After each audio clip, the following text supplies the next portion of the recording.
नमस्कार साथियों, आप सभी का स्वागत है आप सभी के अपने YouTube चैनल पे। आज है 3 सितंबर 2022 और आज की पहली पाली का paper railway group D exam का सफलतापूर्वक संपन्न हो चुका है। सभी जीके, जीएस, मैथ और रीजनिंग के सटीक क्वेश्चन आज के इस वीडियो में कराए जाएंगे। अगर आप लोगों का आगे की शिफ्टों में एग्जाम लगा हुआ है तो आप सभी के लिए आज की वीडियो का एनालिसिस काफ़ी इंपॉर्टेंट होगा।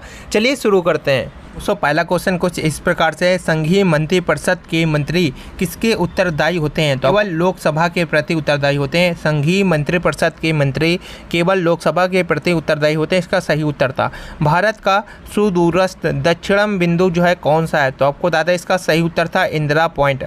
भारत का सुदूरस्थ दक्षिणम पॉइंट जो है, दक्षिणम बिंदु जो है इंदिरा पॉइंट है। कौन सा प्रदूषण नाक नी सिंड्रोम के लिए उत्तरदायी है? तो आपको बता दें फ्लोराइड इसका राइट आंसर है। अगला क्वेश्चन है, कहां पर लोक लेखा समिति की रिपोर्ट प्रस्तुत की जाती है? तो आपको बता दें इसका सही उत्तर है लोक लेखा समिति की रिपोर्ट लोकसभा में प्रस्तुत की जाती है। कौन सी नदी सुंदरवन डेल्टा का निर्माण करती है? तो आपको बता दें इसका सही आंसर आप लोगों के लिए, कौन सी नदी सुंदरवन डेल्टा का निर्माण करती है? तो गंगा और ब्रह्मपुत्र जो नदियाँ होती हैं ये सुंदरवन के डेल्टा का निर्माण करती हैं। गंगा और ब्रह्मपुत्र इसका सही आंसर हो जाएगा। श्री सहवाल बांध किस नदी पर स्थित है? तो आपको बता दें इसका सही आंसर है कृष्णा नदी। श्री सहवाल बांध जो है ये कृष्णा नदी पर स्थित है। अगले क्वेश्चन की तरफ बढ़ते हैं। भारत देश के कुल यातायात का कितने प्रतिशत सड़क से है? तो आपको बता दें 80% यहाँ पे राइट आंसर हो जाएगा। भारत में देश के कुल यातायात का जो है 80% सड़क से है। अगला क्वेश्चन है, पांगक्योंग विमानपत्तन कहाँ पर स्थित है? तो आपको बता दें इसका राइट आंसर है सिक्किम।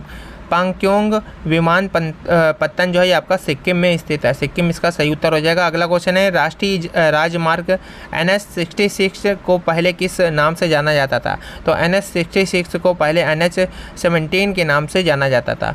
अगला क्वेश्चन है, संवैधानिक सरकार का आशय क्या है? तो आपको बता दें इसका सही उत्तर है संवैधानिक सरकार का क्या आशय है? तो समिति सरकार से इसका आशय है। अगला क्वेश्चन इंपॉर्टेंट, आयरन शब्द का प्रयोग जो है किस खेल में किया जाता है? तो जूडो इसका राइट आंसर है। आयरन शब्द का प्रयोग जो है जूडो में किया जाता है। सुब्रतो कप किस खेल में दिया जाता है? तो आपको बता दें इसका सही उत्तर है फुटबॉल। सुब्रतो कप फुटबॉल खेल में जो है दिया जाता है। फुटबॉल इसका सही उत्तर हो जाएगा, राइट आंसर हो जाएगा।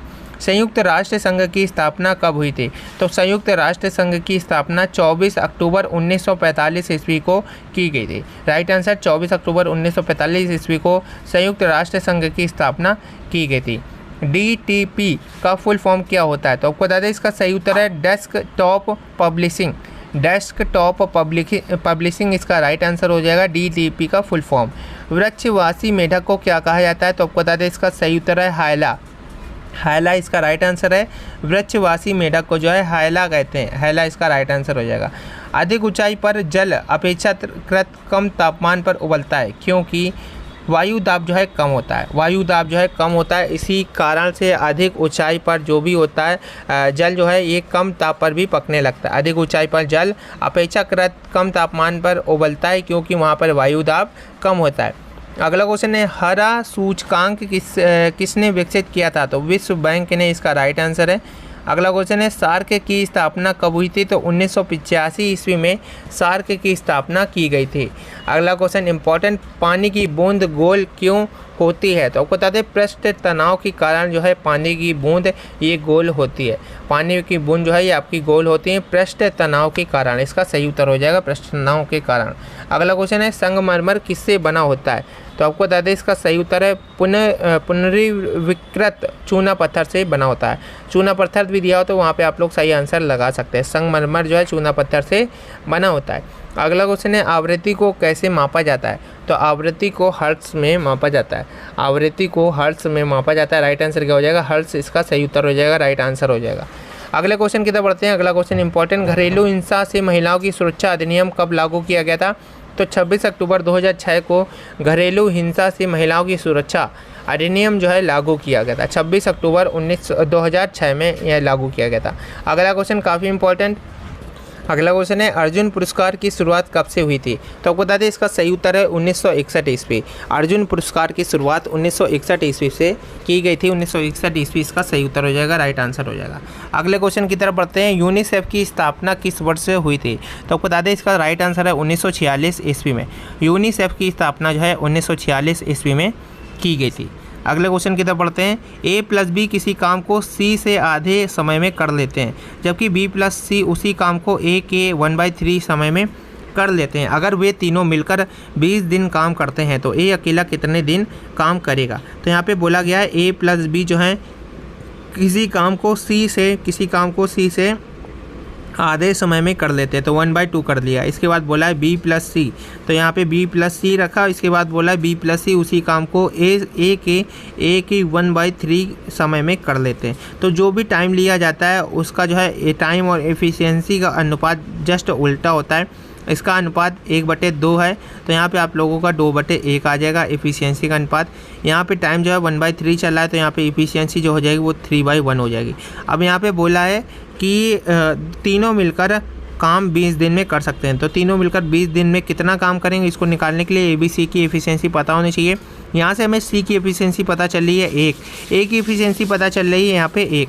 लेकिन जैसा कि आप लोग यहाँ पे देख पा रहे होंगे कि ए बी सी तीनों की एफिशिएंसी यहाँ पे 3 आ रही है, जबकि यहाँ पे ए बी सी की तीनों की एफिशिएंसी 4 आ रही है। तो सबसे पहले टोटल जो एफिशिएंसी उसको हमें बराबर करने के लिए ऊपर हमें 4 का गुणा कराना पड़ेगा। तो यहाँ पे क्या हो जाएगा, 4 दूनी 8 हो जाएगा, 4 दूनी 8 हो जाएगा और यहाँ पे 4 हो जाएगा, और यहाँ पे भी हमें 3 का गुणा कराना पड़ेगा। तो 3 तिरका 9 हो जाएगा और नीचे 3 एकम 3 हो जाएगा। ए की एफिशिएंसी पता चल गई 3 और यहाँ पे सी की एफिशिएंसी पता चल गई 4। टोटल दोनों की 12 एफिशिएंसी, यानी कि अब हमें पता चल गई ए की 3 आ गई है, ठीक है, और यहाँ पे सी की आपकी 4 आ गई है, और बी की कितनी बचेगी, फिर 5 बचेगी, क्योंकि 5 और 3 8 मिलकर टोटल एफिशिएंसी यहाँ पे आ जाएगी। तो 3 और 5 और यहाँ पे 4, 3 5 4 हमें एफिशिएंसी पता चल गई। इसकी 3 है, इसकी 5 है और इसकी कितनी है, 4 है। अब यहाँ पे टोटल वर्क जो है कितना होगा, 20 दिन जो है तीनों मिलकर काम जो है 20 दिन में ख़त्म कर लेते हैं। तो तीनों जो मिलकर 5 3 8 4 12 एफिशिएंसी के साथ 20 दिन में काम कितना करेंगे, तो 2 दूना 12 दूना 24, 240 काम करेंगे। 240 काम जो है 20 दिन में तीनों मिलकर करेंगे अपनी अपनी एफिशिएंसी के साथ। तो यहाँ पे ए अकेला उस कितने दिन में काम करेगा, तो यहाँ पे देखिए 240 पूरा टोटल काम है। ए की जो एफिशिएंसी है वो आप लोगों की कितनी आई थी, तो ए की एफिशिएंसी आप लोगों की कितनी आई थी, अभी यहाँ पे आप लोग जब ए की एफिशिएंसी 3 थी, 3 8 24, तो यहाँ पे टोटल जो है 80 दिन लगेंगे। ए अकेला जो है 80 दिन में उस पूरे काम 240 काम को कर पाएगा। अगला क्वेश्चन है किस देश के चारागाह को पाम्पस कहा जाता है, तो आपको बता दें इसका सही उत्तर है दक्षिण अफ्रीका। दक्षिण अफ्रीका इसका राइट आंसर हो जाएगा। दक्षिण अफ्रीका के चारागाह को पाम्पस कहा जाता है। अगला क्वेश्चन है पूरे देश में जो है कब से जीएसटी लगाया गया था, तो आपको बता दें इसका राइट आंसर है 1 जुलाई 2017। 1 जुलाई 2017 से पूरे देश में जीएसटी लगाया गया था, तो 1 जुलाई 2017 इसका सही उत्तर हो जाएगा, राइट आंसर हो जाएगा। अगले क्वेश्चन की तरफ बढ़ते हैं। किस कारण से दूध से दही बनता है, तो आपको बता दें लैक्टोबैसिलस बैक्टीरिया होता है जिसके कारण यहाँ पे दूध से दही बनता है। सही उत्तर हो जाएगा लैक्टोबैसिलस बैक्टीरिया जो है, लैक्टोबैसिलस बैक्टीरिया के कारण दूध से दही जो है बन जाता है। अगला क्वेश्चन है सबसे अधिक विषैली मछली कौन सी होती है, तो स्टोन फिश जो है इसका राइट आंसर है। स्टोन फिश जो है सबसे विषैली मछली होती है। अगला क्वेश्चन है भारतीय मौसम विज्ञान विभाग का मुख्यालय कहाँ पर है, तो आपको बता दें इसका सही उत्तर है दिल्ली। दिल्ली में भारतीय मौसम विज्ञान का मुख्यालय है। अगला क्वेश्चन है कनाडा का राष्ट्रीय खेल का नाम क्या है, तो आपको बता दें इसका सही उत्तर है आइस हॉकी। कनाडा का राष्ट्रीय खेल का जो नाम है वो है आइस हॉकी, इसका सही उत्तर हो जाएगा, राइट आंसर हो जाएगा। कोरबा रासायनिक खाद का उत्पादन कहाँ पे सबसे अधिक होता है, तो आपको बता दें इसका सही उत्तर है छत्तीसगढ़। छत्तीसगढ़ इसका राइट आंसर है। कोरबा रासायनिक खाद का उत्पादन जो है छत्तीसगढ़ में सबसे अधिक होता है। अगला क्वेश्चन है अकबर के दरबार में कितने रत्न थे, तो आपको बता दें इसका सही उत्तर था 9। अकबर के दरबार में 9 रत्न थे।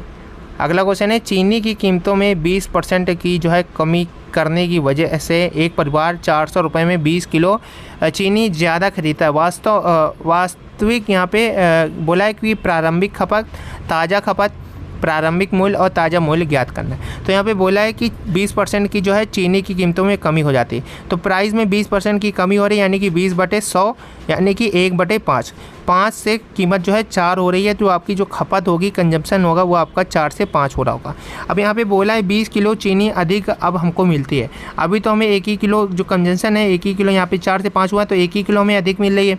तो यहाँ पे हमें 20 का गैप करने के लिए 20 का गुणा कराना पड़ेगा। तो 20 चौको 80 और 20 पंचे 100, देखिए यहाँ पे पहले जो है 80 किलो चीनी मिलती थी हमको 400 रुपये में 80 किलो, अब 400 रुपये में 100 किलो चीनी मिल रही, तो यहाँ पे 20 किलो अधिक मिल रही। अब पूछा है कि प्रारंभिक खपत कितनी है, तो प्रारंभिक जो खपत है वो आपकी 80 किलो है, जबकि अभी जो ताज़ा खपत है वो आपकी 100 किलो है। प्रारंभिक मूल्य पूछा है, तो प्रारंभिक मूल्य निकालने के लिए हमें 400 रुपये जो है 80 किलो चीनी 400 रुपये में आती है, तो 1 किलो चीनी 400/80 हो जाएगा। 0.0840 जो है पहले का जो है खपत वो आप लोगों का मूल्य है 5 रुपये प्रति किलो। 5 रुपये प्रति किलो पहले का है और अभी का आ जाएगा आपका 400/100 करेंगे जब, ठीक है, तो यहाँ पे आपका 4 आ जाएगा। पहले का जो मूल्य है वो आपका 5 रुपये प्रति किलो, जबकि अभी का मूल्य जो है वो आपका 4 रुपये प्रति किलो। यहाँ पे राइट आंसर आ जाएगा, सही उत्तर आ जाएगा, ठीक है। अगला क्वेश्चन की तरफ पढ़ते हैं, काफ़ी इंपॉर्टेंट क्वेश्चन। किस नदी को अर्धगंगा के नाम से जाना जाता है, तो आपको बता दें इसका सही उत्तर है कावेरी नदी को अर्धगंगा के नाम से जाना जाता है। कावेरी नदी यहाँ पे सही उत्तर हो जाएगा, राइट आंसर हो जाएगा कावेरी नदी। वेम्बनाद झील कहाँ पर है, तो आपको बता दें इसका राइट आंसर है केरल। वेम्बनाद झील जो है आपकी केरल में स्थित है, केरल इसका राइट आंसर हो जाएगा। बादल और कोहरा किस तरह का विलयन होता है, तो आपको बता दें बादल और कोहरा एक तरीके का कोलाइडी विलयन होता है। कोलाइडी विलयन इसका राइट आंसर हो जाएगा, सही उत्तर हो जाएगा। अगले क्वेश्चन की तरफ पढ़ते हैं, किस अनुच्छेद में कहा गया है कि भारत में एक राष्ट्रपति होगा, तो अनुच्छेद 58 में ये कहा गया है कि भारत में जो है एक राष्ट्रपति होगा। अनुच्छेद 58 यहाँ पे सही आंसर हो जाएगा। क्यूबा की राजधानी का नाम क्या है, तो हवाना इसका राइट आंसर है। क्यूबा की राजधानी का नाम जो है हवाना है, हवाना इसका सही उत्तर हो जाएगा। भूकंप का अध्ययन किसके अंतर्गत किया जाता है, तो पता है इसका सही उत्तर है सिस्मोलॉजी।